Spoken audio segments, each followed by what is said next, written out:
Okay, so in the last video, Sal and I spent some time talking about his reactions to this resignation letter from Gerald Conte. Appeared on the internet the other week. What I want to do in this conversation is go from there to the first step in the writing process where you actually write something down that you're going to probably keep going forward. And that is something that writing teachers call the thesis sentence. And it's really just the main point. If you were to write an essay about this resignation letter, if Sal were to write an essay about it, what at the end of the day would be the one sentence that would capture his main point? What we're going to do just in the next few minutes is talk about how you would go after that. So first of all, before we do anything formal, Sal, as you're looking at this, what are some of the points you'd want to make sure you would make somewhere in that essay, even if it's not your main point? You just want to make sure you made some points. What are some of the ones that come to mind? One is what we touched on in the last video, which is this idea that that this is kind of painting a pretty broad a broad brush of what STEM is, or and kind of I would say to some degree belittles it. It's kind of a seeks data-driven education, seeks only conformity. I mean, once again, I understand where he's coming from, and I think I understand, and I agree with some of his emotions of what he's reacting against. But I think this was maybe a little bit unfairly kind of picking on STEM as maybe the reason for a lot of his Got it. angst. Okay, so that's going to probably lead to a thesis sentence that's going to have two parts. One is going to have a word like although beginning, which is going to acknowledge that Gerald has a point. So although blah or something on the one hand or blah blah blah, but then you're going to introduce your point somewhere along the line, which says but or whatever. So we'll keep that in mind. And I'll throw out another one. I mean, Yep. we didn't get to it in the last video, but I doubly underlined this, particularly not at our school. And I think this is, something that you see a lot of. I mean, my sense is that he probably was a very good teacher at a very good school, where when you do try to overlay more rigidity on that, you are hampering his ability to be a great teacher and being that. But it's not, and I'm not, I'm not an expert here, but it's speaking to only one type of circumstance. I mean, there might be environments where a lot of the motivations for the micromanaging or the conformity or the standardization is actually coming from to kind of de-risk environments that are not as good as the environment that Gerald Conte is working at. So it's kind of this, there isn't one classroom environment, there isn't one class of teachers.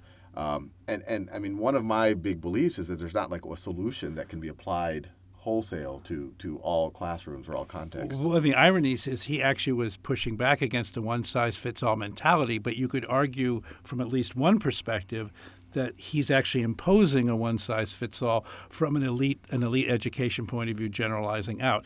Again, I went to very elite educational schools. I totally empathize with what he's doing, but I don't think it generalizes, and I think the real struggles and the reason we have all these challenges in society is because it doesn't generalize. And then, so what might?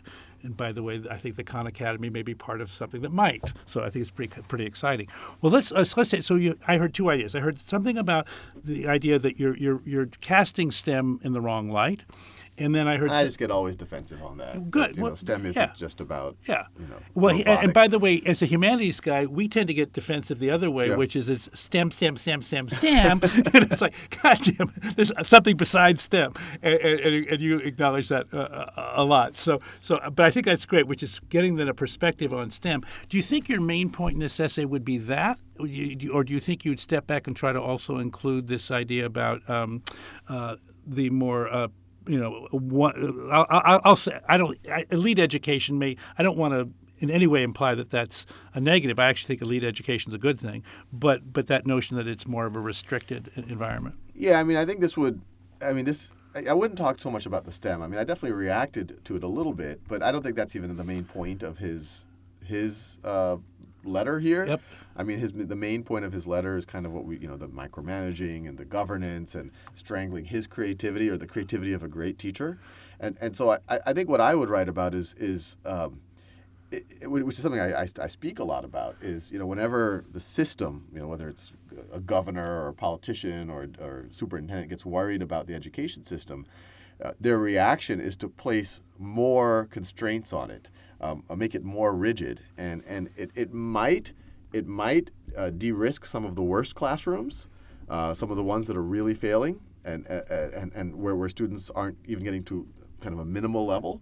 But it has the horrible consequences of what Gerald Conti is writing about, where it's also suppressing the very best teachers, and it's kind of a march to mediocrity. Okay, let's say I think that's a terrific main point. So let's try to build a thesis sentence around that last idea.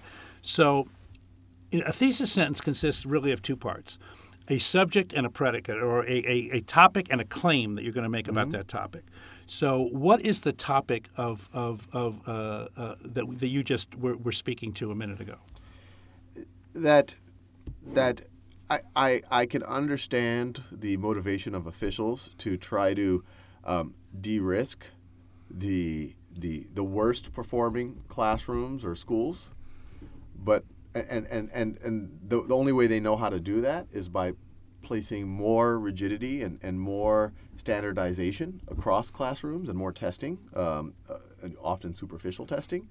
But that has a horrible effect on the system as a whole, because it also holds back the best teachers. Okay, so the claim, although we haven't gotten crisp yet about the topic, we've gotten very crisp about the claim. The claim has a horrible effect on the educational system as a whole, because it places constraints on the best teachers. So if the claim has a horrible effect on the educational system, what is the subject of that sentence? What has a horrible effect on it? So, and let me know if I'm going in the wrong direction here. But so I guess where I'm narrowing in on is, I understand the desire for people to standardize and put and test. I understand where that motivation comes from. But the solution that they're placing on teachers like Gerald Conti, in my mind, is not the correct one. That there are solutions that can hopefully help you bring up the standard of the worst performing schools without necessarily holding back the Gerald Contis of the world. Okay, all right. So where I'm trying to get to, I'm actually getting something more micro than macro. So, and we're circling in on it. So, the thing that you have empathy for, but that in its current form is being destructive, we need to name it. Yeah. So, and we need to give it like a noun phrase. So is it standardized testing? Is it governmental regulation? What is it that what's the main that I have empathy for? Well, that's having a horrible effect on education. You're having empathy for why people are doing it. But at the end of the day, I think the thing that's having the bad effect is the rigidity and micromanaging, or the standardization. Let's call it micromanaging and rigidity. Okay, micromanaging and rigidity. But it's got to be some form of governance, right? I mean, in other words, because. Well, I guess you could say micromanaging and rigidity are having a horrible effect on. Well, it's this kind of notion of a top-down, state-mandated I think curriculum that has to be followed. I think that to the T. Okay, I think that's top-down, state-mandated curricula that need to be followed to the T is the topic.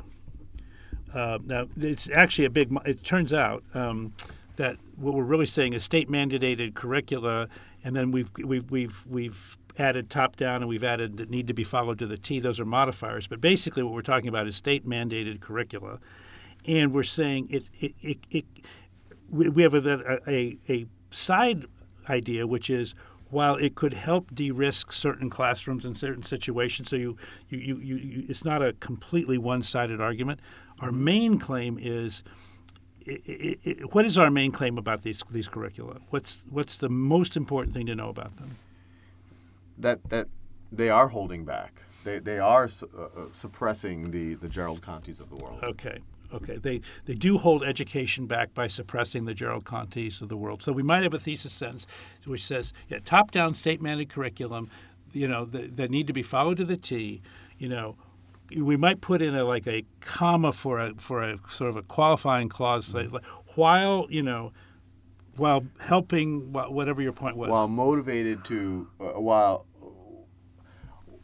which might help de-risk some of the worst performing classrooms. Okay, cool. Which might help de-risk some of the worst performing classrooms. Yeah, there you go. Let me scroll down a little bit. Yeah. We have a little bit of Ozymandias down here, which might help de-risk. I don't know how to spell half of these words That's that perfect. I say That's all the perfect. time. We're not worried about. We're not at the spelling part of this writing. We're at the I'll put a beginning. little hyphen there. That's fine. Help de-risk the worst performing classrooms. Yep. Performing classrooms. Yep. Also has the impact of holding back the very best. Yeah, I wouldn't say also. I just say Has the yeah, has the impact, the negative impact, or The the, negative yeah, whatever. impact. I'm writing for you. of holding. That's a good way to write. Just got a famous author right next to you. Just got them do your work. Impact of holding back. Holding back the very best. Okay. Now we're still very early in the writing process. So this is not the actual sentence probably that'll end up in the last essay. But what this is, we call this a thesis sentence because as we go forward in the writing process, we're going to try to organize all the subsequent work we do to be in service to some part of this sentence.